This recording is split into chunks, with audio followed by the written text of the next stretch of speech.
আবারও বিশাল করে যান দুর্ঘটনা, যান সন্ত্রাস প্রতিনিয়তই বিশাল করে। তবে এবার নিয়ন্ত্রণ হারিয়ে দেখা গেল একটি আস্ত গাড়ি সরাসরি ঢুকে গেল দরগায়। সংশ্লিষ্ট এলাকায় চাঞ্চল্য ছড়িয়ে পড়ে মুহূর্তের মধ্যেই। গুরুতর আহত হয়েছে দুজন। ঘটনা চোরেলামে। সংশ্লিষ্ট এই ঘটনাকে কেন্দ্র করে প্রত্যক্ষদর্শীরা কি বলছেন শোনাবো একবার।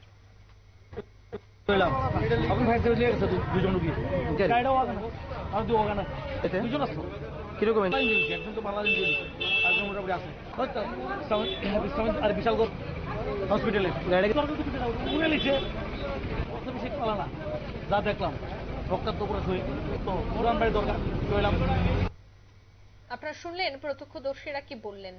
নিয়ন্ত্রণ হারিয়ে অর্থাৎ অসতর্কতাতেই এই বড়সড় বিপত্তি। আস্ত একটি গাড়ি সোজা ঢুকে পড়ে দরগায় নিয়ন্ত্রণ হারিয়ে। আর সেই জায়গায় দুজন গুরুতর আহত হয়েছেন। সঙ্গে সঙ্গে দমকল কর্মীদের খবর দিলে দমকল কর্মীরা ঘটনাস্থলে ছুটে এসে আহতদের উদ্ধার করে নিয়ে যায়। নিয়ে নিচ্ছে ছোট একটি বিজ্ঞাপন বিরতি, সঙ্গে থাকুন।